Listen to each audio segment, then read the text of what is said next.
আরে দেখো, এ কত বড় সাম্রাজ্য আর রাজা কতই না সৎ, তবুও কেন তাদের ঘরে কোনো সন্তান নেই? এ কেমন রহস্য যা কেউ বুঝতে পারে না? হ্যাঁ, আমিও এটাই ভাবছি। মনে হয় এর পিছনে অদৃশ্য অভিশাপ আছে যা তাদের সন্তান সুখ পেতে দিচ্ছে না। হয়তো মহারাজ এমন কোনো পাপ করেছেন যা আজ পর্যন্ত কেউ জানতে পারেনি।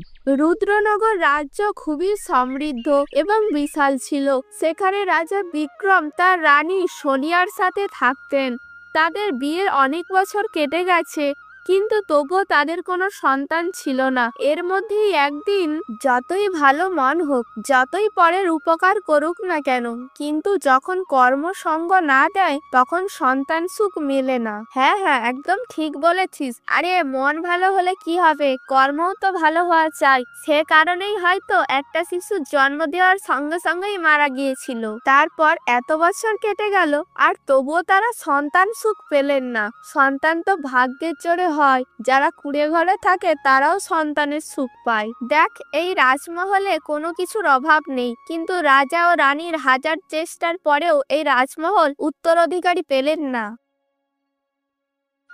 হে ভগবান, আমি কি করব?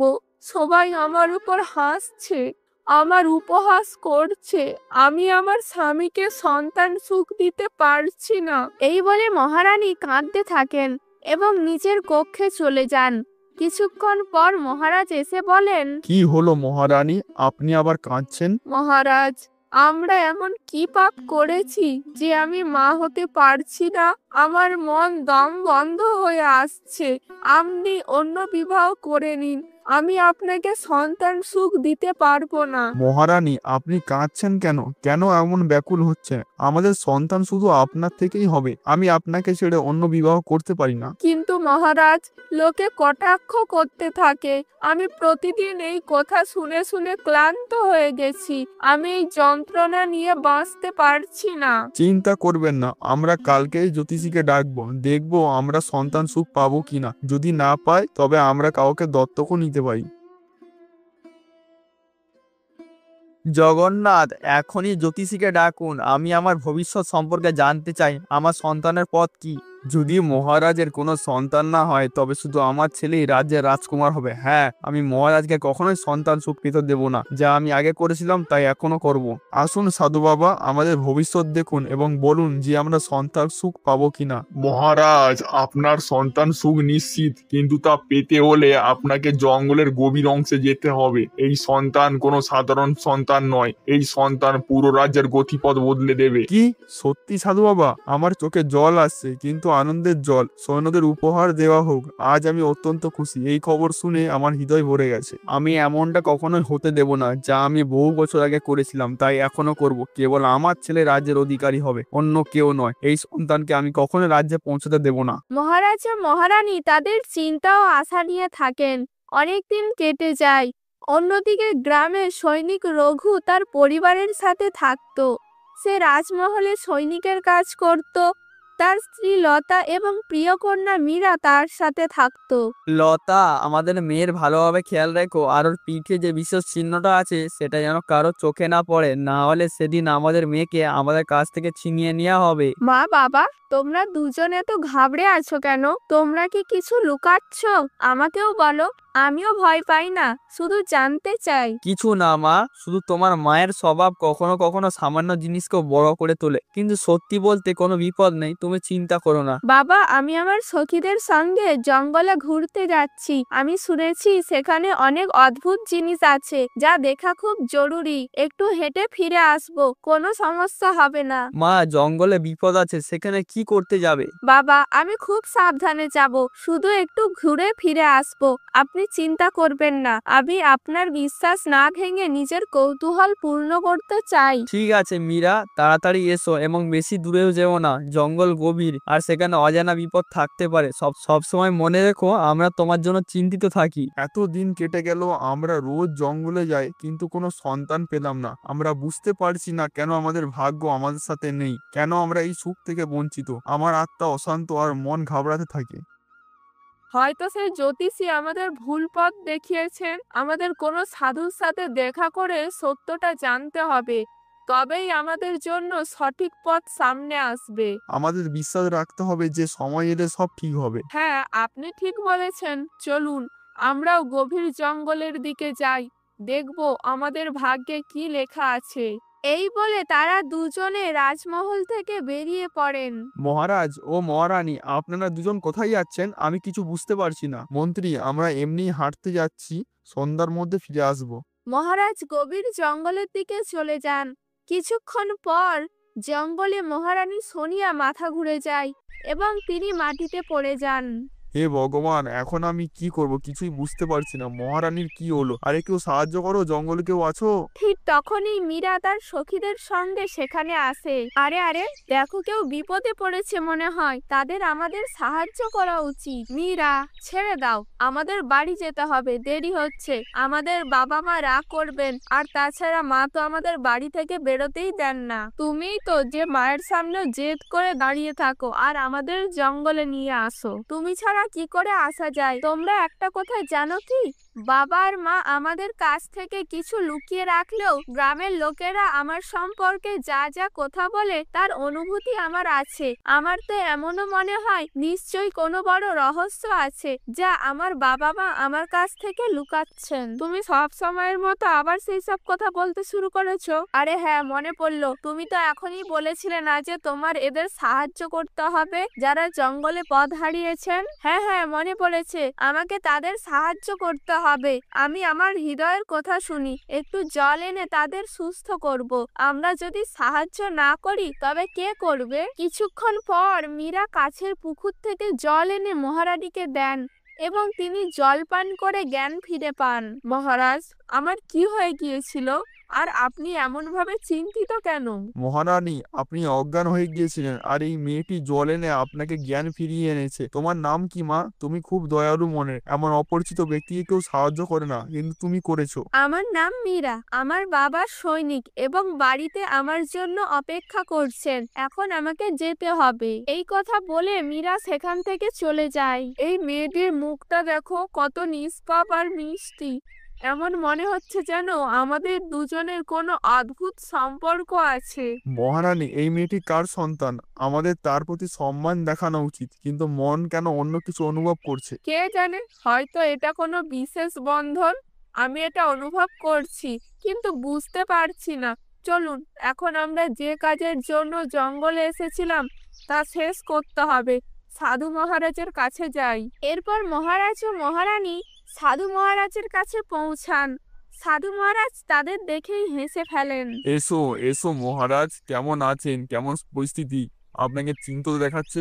বলুন, আমি আপনার কি সাহায্য করতে পারি? সাধু মহারাজ, আমরা আপনাকে আমাদের কষ্টের কথা বলছি আর আপনি আমাদের কষ্টে হাসছেন। এ কেমন মায়া? আমি আপনার কষ্টে হাসছি না, আমি আপনার ভাগ্যের উপর হাসছি। আপনার সন্তান আপনার খুব কাছেই আছে, কিন্তু আপনি নিজেই জানেন না। আপনি কি বলছেন সাধু মহারাজ? আমাদের সন্তান কিভাবে আমাদের কাছে থাকতে পারে? সে তো তখনই মারা গিয়েছিলেন। মহারাজ, সেই কন্যা জীবিত। তাকে আপনার মহলের ষড়যন্ত্র থেকে বাঁচিয়ে এক গরিবের বাড়িতে পাঠানো হয়েছিল। আপনি নিজে এর খোঁজ করুন যে কে বিশ্বাসঘাতক, কে আপনার সন্তানকে আপনার কাছে আসতে দিচ্ছে না। সত্যি সত্যি আমাদের সন্তান জীবিত? এটা জেনে আমি খুব খুশি, কিন্তু আমরা তাকে কিভাবে চিনবো? সময় এলে সবকিছু সামনে আসবে, আপনাকে শুধু ধৈর্য রাখতে হবে। যখন সময় আসবে আপনার সন্তান আপনি আপনার সামনে এসে দাঁড়াবে। আমার সন্তান জীবিত? এ আমি কি শুনছি? আমার কানে বিশ্বাস হচ্ছে না। এত বছর ধরে আমরা নিজেদেরকে নিঃসন্তান ভাবছিলাম। আমাদের সন্তান যদি জীবিত থাকে তবে একদিন না একদিন ভগবান তাকে আমাদের সাথে মিলিয়ে দেবেনই। ধন্যবাদ আপনাকে সাধু মহারাজ, আপনার নির্দেশনা ছাড়া আমরা কিছুই করতে পারতাম না। এমন কোন ব্যক্তি আছে যে আমাদের মেয়ের সাথে এমন করেছে? আমাদের তাদের খোঁজ করতে হবে, তবে তার আগে আমাদের নিজেদের সন্তানদেরকে খুঁজতে হবে। এই রাজ্য বড়, আমাদের সব সাবধানে করতে হবে। চিন্তা করবেন না মহারাজ, শুধু এটা জেনে খুশি যে আমাদের সন্তান জীবিত এবং আমাদেরই রাজ্যে আছে। সঠিক সময়ের অপেক্ষা করতে হবে। আরে এবার তো অনেক হয়েছে, আমাকে রাজ সিংহাসন আমার ছেলেকে দেওয়ানোর ব্যবস্থা করতে হবে। মহারাজ ও মহারানীকে পথ থেকে সরাতেই হবে, আর এতে আমার বন্ধু তান্ত্রিক আমাকে সাহায্য করবে। যে অঘোর বিদ্যার মালিক, আমাকে এখনই তার কাছে যাওয়া উচিত, সঠিক সময় এসে গেছে। এসো বন্ধু এসো, এতদিন পর আমার কথা মনে পড়লো। বলো তোমার কি সাহায্য চাই আমার থেকে? বন্ধু, আমি রাজ্যের উত্তরাধিকারী আমার ছেলেকে বানাতে চাই, কিন্তু যদি মহারাজের সন্তান মিলে যায় ভবিষ্যবাণী অনুযায়ী, তবে আমার পরিকল্পনা ব্যর্থ হয়ে যাবে। তাই আমি মহারাজ এবং মহারানীকে শেষ করতে চাই। এই কাজ ততটা সহজ নয় যতটা তুমি ভাবছো। তার জন্য তোমাকে একটি কুমারীর বলি চড়াতে হবে, যার পিঠে একটি রহস্যময় চিহ্ন আছে। তবেই মহারাজ ও মহারানীকে মারতে পারবো এবং রাজ সিংহাসন তোমার ছেলেকে দেওয়াবো। এ কি করে সম্ভব? সে কন্যা কোথায় মিলবে? এটা তোমার সমস্যা। যদি তোমার রাজ সিংহাসন চাই তবে এত পরিশ্রম তো তোমাকে করতেই হবে। শোনো, আমাকে এমন একটি কন্যা খুঁজে দাও যার পিঠে চিহ্ন আছে। ঠিক আছে, আমি আমার সব লোককে লাগিয়ে দিচ্ছি, তাড়াতাড়ি তেমনই কন্যা খুঁজে আনবো। অনেক দিন কেটে যায়। অন্যদিকে মীরা নদীতে স্নান করছিল। তখনই এক বুড়ি তার পিঠের চিহ্নটি দেখে ফেলেন। আরে, এই চিহ্নটা কেমন? এটা কোনো সাধারণ চিহ্ন মনে হচ্ছে না। মা, তোমার পিঠে এই চিহ্নটা কবে থেকে? আমি জানি না, এই চিহ্ন ছোটবেলা থেকেই আছে। এটা কোনো সাধারণ চিহ্ন নয় মা, এর পিছনে নিশ্চয়ই কোনো গভীর রহস্য আছে। এই চিহ্ন সম্পর্কে আমি কিছু জানি না, বাবা মা কখনো কিছু বলেননি। এই বলে মীরা বাড়ির দিকে চলে গেল। তখনই এক গুপ্তচর এই কথাগুলো শুনে নেয় এবং সে গিয়ে বুড়িকে বলে, আপনি কেমন চিহ্নের কথা বলছিলেন? আরে, এই মীরা নামের মেয়েটি আছে না, ওর পিঠে একটা খুব গভীর চিহ্ন আছে, যা কোনো এক রহস্যের কথা বলছে। পেয়ে গেলাম আমি সেই মেয়েটিকে। এবার আমাকে তাড়াতাড়ি গিয়ে মন্ত্রীজিকে এই খবরটা দিতে হবে। মা, আজ গ্রামের এক বুড়ি আমার পিঠের চিহ্ন দেখে অদ্ভুত কথা বলছিলেন। এই চিহ্ন কোনো রহস্যের সাথে যুক্ত, আর এই চিহ্ন শুধু রাজপরিবারেই থাকে। এই চিহ্ন তোমার দিদিমার সময় থেকে আছে। এই চিহ্ন আমাদের খানদানেও এসেছে। এটা আমাদের বংশের অংশ। তোমার দাদু তোমার দিদিমাকে প্রেম করে বিবাহ করেছিলেন। তোমার দিদিমা ছিলেন একজন রাজকুমারী, আর সেই কারণে এই চিহ্ন তোমার সাথেও এসেছে। মন্ত্রীজি, আমরা সেই কন্যাকে খুঁজে পেয়েছি যার পিঠে চিহ্ন আছে। এবার আমাদের আর দেরি করা উচিত নয়। সেই কন্যাকে নিয়ে আমাদের তান্ত্রিক মহারাজের কাছে যেতেই হবে, তবেই আমাদের সামনের পথ মিলবে। আমি আপনার উপর ভরসা করতে পারছি না, এত বড় কাজ আমি আপনার সাথে যাব। আরে, ভেতরে কেউ আছে? হ্যাঁ, বলুন মন্ত্রী, কি কাজ? কিছু না, শুধু মহারাজের আদেশ যে আপনার কন্যাকে রাজমহলে হাজির হতে হবে। আমার মেয়ে কি করেছে? আমি তাকে রাজমহলে যেতে দেব না। এমন করতে পারেন না, রাজার আদেশ তাকে যেতেই হবে। মহারাজ রাজ্যের সব কন্যাকে রাজমহলে উপস্থিত হওয়ার জন্য বলেছেন, তাই আপনার মেয়েকেও যেতে হবে। ঠিক আছে, কিন্তু আমার খুব চিন্তা হচ্ছে মীরা। মা, তুমি চিন্তা করো না, আমি নিরাপদেই থাকবো। আপনি আমাকে কোথায় নিয়ে যাচ্ছেন? এই রাস্তা তো মহলের দিকে যাচ্ছে না। আর একটু চলো, তারপর তুমি জানতে পারবে তুমি কোথায় যাচ্ছ। কিছুক্ষণের মধ্যেই তারা একটি গুহায় পৌঁছায়। এর পিঠে একটি রহস্যময় চিহ্ন আছে, যেমন চিহ্ন আমার চাইছিল। তুমি একেবারে সঠিক মেয়েকে ধরে এনেছো মন্ত্রী। আমার গুরু বলেন এর বলি আসছে, অবশ্যই রথে চড়াতে হবে। ঠিক আছে, আমি একে বন্দি করে রাখবো। তারপর মহারাজ ও মহারানীকে পথ থেকে সরাতে হবে। তোমরা কি করছো? তোমরা এমন করতে পারো না। আমাকে আমার মা বাবার কাছে যেতে দাও। মীরা, আমার মেয়ে কোথায়? কোথাও দেখা যাচ্ছে না। লতা, তুমি কিছু বলছো না কেন? মন্ত্রী এসেছিল এবং মীরাকে নিয়ে গেল। বলছিল রাজ্যের সব কন্যাকে মহারাজ মহলে ডেকেছেন।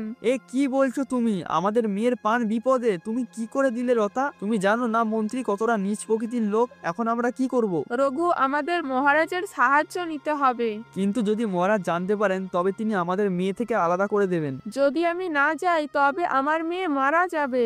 কে আমার কক্ষে? সৈনিকেরা এদিকে এসো। মহারাজ শান্ত হন, আমি রঘু, আপনার সৈনিক। রঘু, তুমি এত রাতে আমার কক্ষে কি করছো? জানো এটা কত বড় অপরাধ? তুমি এর শাস্তিও পেতে পারো। মহারাজ, আপনাকে একটি সত্য কথা বলতে হবে, যা এই রাজ্য এবং আপনার সন্তানের থেকেও জড়িত। কি বলতে চাইছো রঘু? পরিষ্কার করে বলো। মহারাজ, প্রায় 18 বছর আগে যখন মহারানী গর্ভবতী ছিলেন, মন্ত্রী আমার উপর চাপ দিয়েছিল যে ও শিশু জন্ম নেবে তাকে জঙ্গলে গিয়ে মেরে দিতে হবে। সেই পুরনো ধাইমাকে কোথাও তাড়িয়ে দেয় এবং নতুন ধাইমাকে পাঠায়, যাকে আদেশ দিয়েছিল যে আসল শিশুর জায়গায় একটি মৃত শিশুকে রাখতে। মহারাজ, সেই সময় আমি আমার মন্ত্রীর ভয় এবং আপনার ধমকির মধ্যে ছিলাম, কিন্তু যখন নিষ্পাপ শিশুটিকে নিজের কোলে নিলাম তখন আমার বুক কেঁপে উঠল। ভগবান আমাকে নিজের সন্তানের সুখটা দেননি, কিন্তু আমি তো নির্দোষে রক্তপাত কি করে জানতাম মহারাজ। সেই সময় আমি ঠিক করে নিলাম যে এই শিশুটিকে নিজের রক্তের মতো করে লালন পালন করব। আমি সবাইকে বলেছিলাম যে এ আমার সন্তান এবং 18 বছর ধরে চেপে রেখেছিলাম। আমি সেই সত্যকে নিজের বুকে চেপে রেখেছি যাতে আপনার কন্যা সুরক্ষিত থাকতে পারে। তোমার সাহস এবং প্রেম অদ্ভুত। রঘুর মতো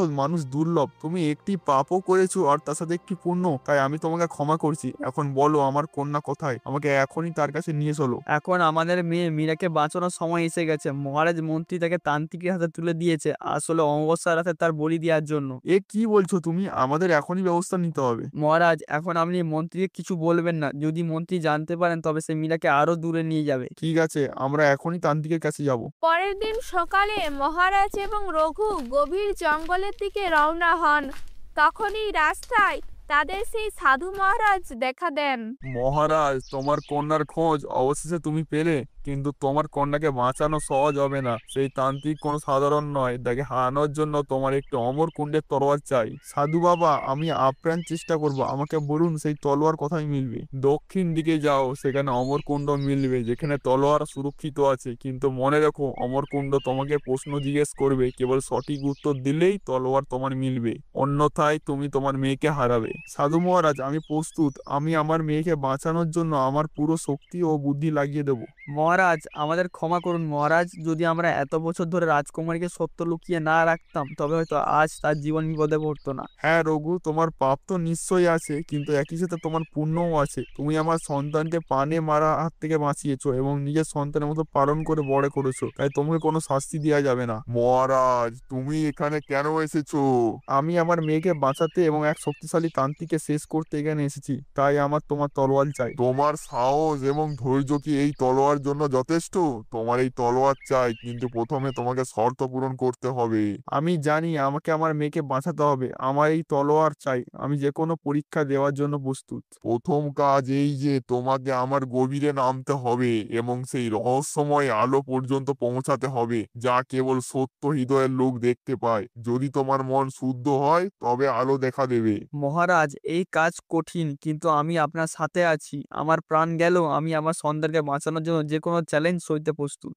না রঘু, এখন এই দায়িত্ব আমার, তাই তুমি এখানেই থাকবে। আর সে সব চ্যালেঞ্জ আমি পার করব, কারণ সে আমার কন্যা এবং তাকে বাঁচানো আমার কর্তব্য। এই বলে মহারাজ জলের গভীরে নামেন। জল ঠান্ডা, গভীর এবং রহস্যময় ছিল। যত তিনি এগিয়ে যান তখনই জল থেকে এক রহস্যময় আকৃতি প্রকাশিত হয়, মাথায় জ্বলন্ত মুকুট সহ। কে তুমি যে আমার আলো আর তলোয়ার পর্যন্ত পৌঁছানোর সাহস রাখো? তোমার হৃদয় কি সত্য, না কেবল ইচ্ছার লোভ?